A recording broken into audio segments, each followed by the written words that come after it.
जय हिंद साथियों, पुनः ऑनलाइन क्लास में हिंदी साहित्य पर आधारित रचना रचनाकर प्रश्न लेकर के उपस्थित हैं। आज का पहला प्रश्न है,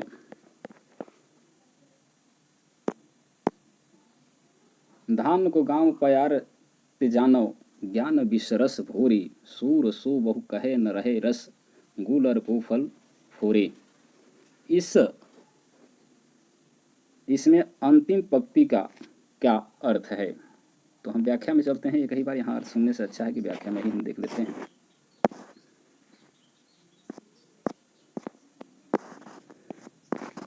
यहाँ 4 विकल्प दिया गया है। गुल्लर में रस नहीं, गुल्लर का फल रूखा, गुल्लर का फल खट्टा, ढाकी छिप बात खोलने से कही गई बात का आनंद समाप्त हो जाता है। यहाँ डी विकल्प है। यहाँ उपयुक्त खंड काव्य में अंतिम पंक्ति जो है, गुल्लर को फल फोरे, का अर्थ है ढाकी छिपी बात को खोलने से कही गई बात का आनंद समाप्त हो जाता है। ऊपरी पंक्ति में के रचयिता भक्तिकालीन के कवि सूरदास हैं, जिन्हें विठलनाथ ने पुष्टि मार्ग का जहाज कहा है। अन्य महत्वपूर्ण तथ्य, आचार्य रामचंद्र शुक्ल ने सूरदास के पदों का संग्रह भ्रमरी गीत सार शीर्षक से किया, जिसमें लगभग 400 पदों का संग्रह है।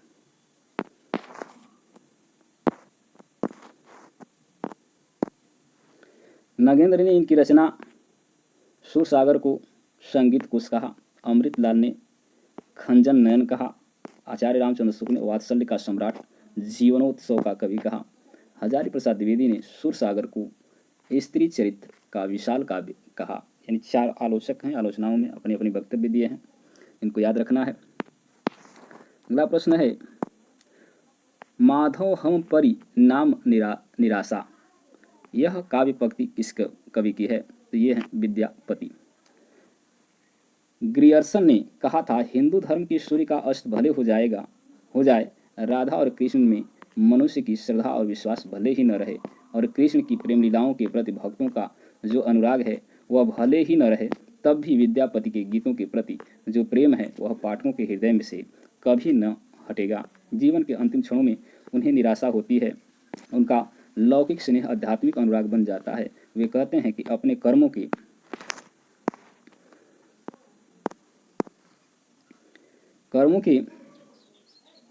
कारण अगले जन्म में मनुष्य, पशु, पक्षी, कीट पतंग जो भी बने, पर तुम्हारे ही कीर्तन गायन में उसकी मति लगी रहे। भक्ति को भगवान के गुणगान में जो आनंद आता है वह मुक्तावस्था तक में नहीं मिलता। भक्तों ने उसके सामने वैकुंठ को ही तुच्छ समझा। इस सुखानुभूति की कामना विद्यापति करते हैं। तातल सकैत वारी बिंदुसम सुत मील रमणी समाज, तू ही बिसाई मन ताहि समर्पीमु, अब मुझ हब कौन काज, माधव हम परि नाम निराशा। यानी उनको निराशा लगती है तो ऐसी कविता रचते हैं। अर्थात यहाँ पे व्याख्या दिया गया है कि अर्थात पुत्र, मित्र, प्रेमिका से मिलने वाला सुख तप्त बालू पर गिरने वाले जलबिंदु के समान क्षण भंगुर और नश्वर है। हे प्रभु, मैंने आपको भूलकर अपना मन इन्हें समर्पित कर दिया था, किंतु अब मेरा क्या हाल होगा। हे माधव, लगता है जैसे यह निराशा हमारे सारे जीवन का एकमात्र परिणाम है। माधव हम परिणाम निराशा पंक्ति है, तो यह है विद्यापति की। राष्ट्रगीत में भला कौन वह भारत भाग्य विधाता, राष्ट्रगीत में भला कौन वह भारत भाग्य विधाता, फटा सुथना पहने जिसका गुण हर चरना गाता। उपयुक्त पंक्ति की रचनाकार कौन है? तो यह है रघुवीर सहाय। उपयुक्त पंक्ति के रचनाकार रघुवीर सहाय हैं। यह काव्य पंक्ति अधिनायक नामक शीर्षक से रघुवीर सहाय दूसरा सप्तक के कवि हैं। इन्होंने दिनमान 1979-1982 का संपादन किया। अगला प्रश्न है, तुम्हारी यह दंतुरित मुस्कान मृतक में भी डाल देगी जान, उपयुक्त काव्य पंक्ति किसकी है? तो यह है नागार्जुन की। उपयुक्त काव्य पंक्तियां प्रयोगवादी कवि नागार्जुन की यह दंतुरित मुस्कान शीर्षक से उद्धृत है। नागार्जुन यात्री उपमान से संस्कृत और मैथिली की कविताएं लिखते थे। मैथिली में रचित पत्रहीन नग्न गाछ के लिए इन्हें 1968 का साहित्यिक अकादमी सम्मान प्रदान किया गया। बच्चन सिंह ने नागार्जुन की कविताओं को नुक्कड़ कविता की संज्ञा दी है। नागार्जुन को राजनीतिक का कवि के रूप में भी जाना जाता है। इन्हें प्रगतिवाद का शलाका पुरुष कहा जाता है। इनका वास्तविक नाम वैद्यनाथ मिश्र था। साहित्यिक हलकों में ये बाबा उपनाम से प्रसिद्ध थे। अगला प्रश्न है, निम्नलिखित पंक्तियां किस कवि की हैं? खने खन नयन कोन अनुसरई, खने खन वसन धूल तन भरई। तो ये है विद्यापति की है।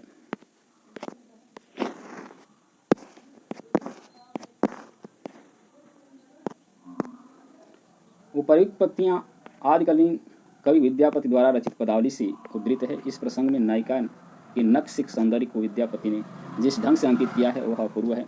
अन्य महत्वपूर्ण तथ्य दिया है। विद्यापति द्वारा रचित पदावली की सरसता को लक्षित कर लोक हृदय और पंडित समाज ने इन्हें अभिनय जयदेव, मैथिली कोकिल, नव कवि शेखर आदि उपाधियों से विभूषित किया। विद्यापति ने शैव, सर्वस्वसार, गंगा वाक्यावली, भू परिक्रमा, पुरुष परीक्षा आदि संस्कृत ग्रंथों की रचना की। उन्होंने अवहट्ठ में कीर्तिलता और कीर्ति पताका तथा देश भाषा मैथिली में पदावली की रचना की। कीर्ति पताका के रचनाकार का नाम है विद्यापति है, ऊपर की व्याख्या में देख चुके हैं। देशील बन बना सब जन मीठा, ते तैसन जम्पो अवहट्ठा। यह पंक्ति किसकी है? तो देशील भाषा में लिखा गया है, सीधा सा है, विद्यापति हैं। ऊपर की व्याख्या में हम देख चुके हैं, यहाँ पर देख ही लेते हैं। विद्यापति ने कीर्ति लता में से ली गई है, जिसका अर्थ है संस्कृत लोक रुचि के अनुसार भाषा नहीं है, प्राकृत लोगों के सही मर्म को स्पर्श नहीं कर सकता, परंतु देसी भाषा सबको माधुर्यपूर्ण लगती है, इसलिए मैं ग्राम बोली को अवहट्ठ कहता हूँ। विद्यापति की पदावली मैथिली हिंदी में रचित होने पर भी निम्नलिखित में से किससे प्रभावित है? तो ये है बंगला से।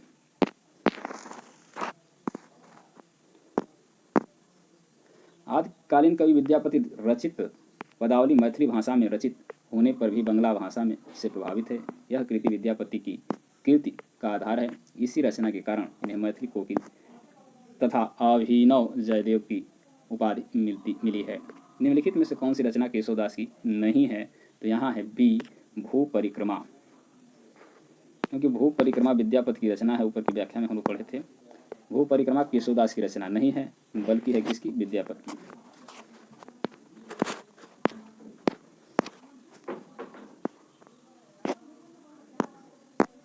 सखी पियाज को जो मैं न देखूं, तो कैसे काटूं अंधेरी रतियां। पंक्ति किस कवि द्वारा रचित है? तो ये है अमीर खुसरो। सखी पियाजो मैं न देखूं, तो कैसे काटूं अंधेरी रतिया। पंक्ति के आदिकालीन कवि अमीर खुसरो द्वारा रचित है। अमीर खुसरो का वास्तविक नाम अब्दुल हसन था। ये खड़ी बोली के आदि कवि कहे जाते हैं। अमीर खुसरो ने स्वयं को हिंदुस्तान की टूटी कहा।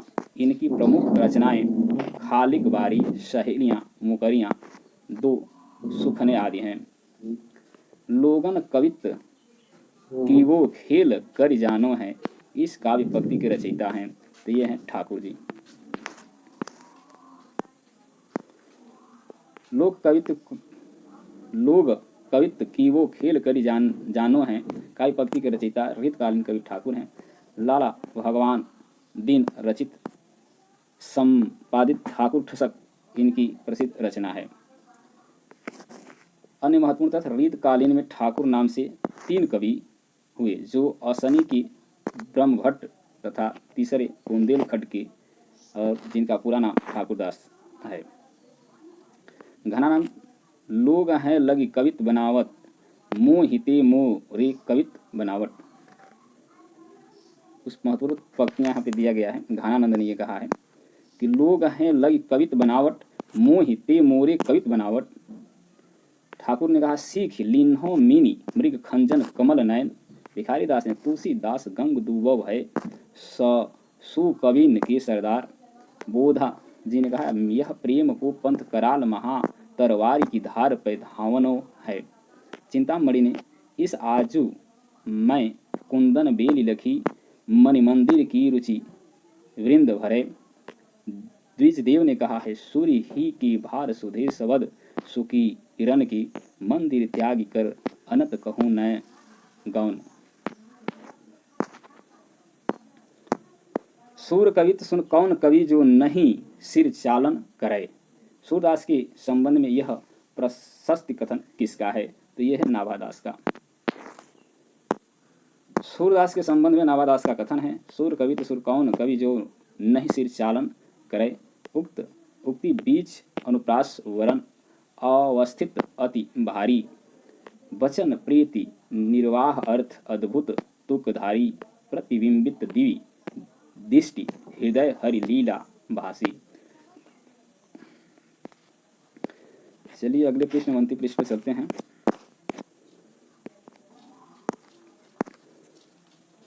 तुलसी गंग दुबो भय सुकविन के सरदार, यह कथन इनमें से किसका है? तो ये हैं भिखारी दास जी। ये रीतकालीन कवि हैं भिखारी दास जी। भाषा निबंध मति मंजुल मात नोती किस कवि द्वारा रचित श्लोक का अंश है? तो ये है श्री तुलसीदास का। तुलसीदास ने अपने साहित्य में स्वांत सुखाय कहा है। वे लिखते हैं स्वांत सुखाय तुलसी रघुनाथ गाथा भाषा निबंध मति मंजुल मात नोती। चलिए अब यहाँ पे है अब लो नसानी अब न नसई हूँ पद के रचयिता हैं। ये हैं तुलसीदास।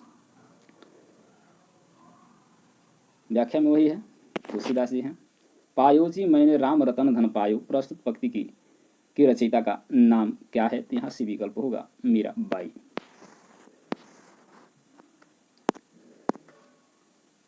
मीराबाई हैं।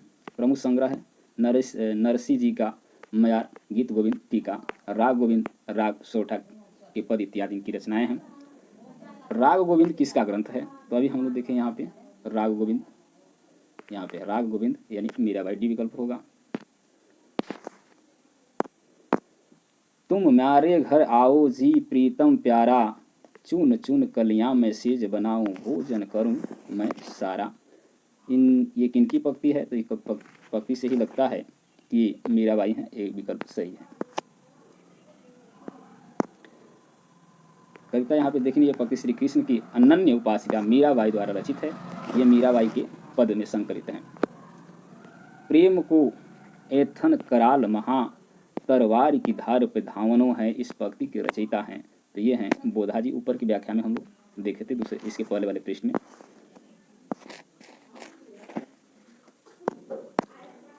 उपयुक्त पंक्ति के रचयिता हैं बोधा। इनमें प्रेम के निर्वाह पक्ष का सहज भाषा में बड़े प्रभावकारी भाव प्रस्तुत किए हैं। विरह वारिस और इश्कनामा इनकी दो कृतियां हैं। दो ही हैं, विरह वारिस और इश्कनामा। बोधा का वास्तविक नाम बुद्धिसेन था। इन्होंने पन्ना दरबार की सुजान नामक वेश्या के विरह में विरह वारिस लिखी थी। विरह वारिस किसकी रचना है? तो बुद्धिसेन अर्थात बोधा जी। ये विकल्प सही है।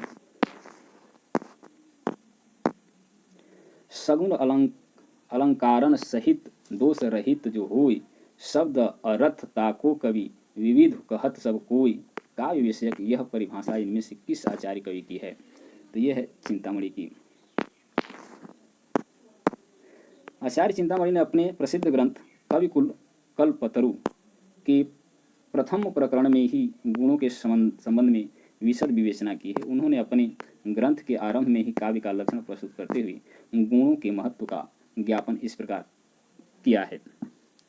सगुण अलंकारन सहित दोष रहित जो होय शब्द अरथ ताको कवि विविध कहत सब कोई। अर्थात विद्वान लोग उस शब्दार्थ को कविता कहते हैं जो सगुण सा अलंकार और निर्दोष हो। यहाँ उन्होंने गुणों को ही काव्य में प्राथमिकता दी है। आज का अंतिम प्रश्न है गहना एक कनक में गहना एक मह भाव न दूजा, कहन सुनन को दुई करी थापिन, एक निमाज निमाज एक पूजा। उपयुक्त पंक्ति के रचयिता हैं, तो ये हैं कबीरदास जी। चलिए इसके पृष्ठ का व्याख्या हमको अगले पृष्ठ पर मिलेगा। इसके आगे के प्रश्न को लेकर के हम अगले वीडियो में उपस्थित होंगे। तब तक के लिए धन्यवाद। वीडियो को लाइक करें, चैनल को सब्सक्राइब करें।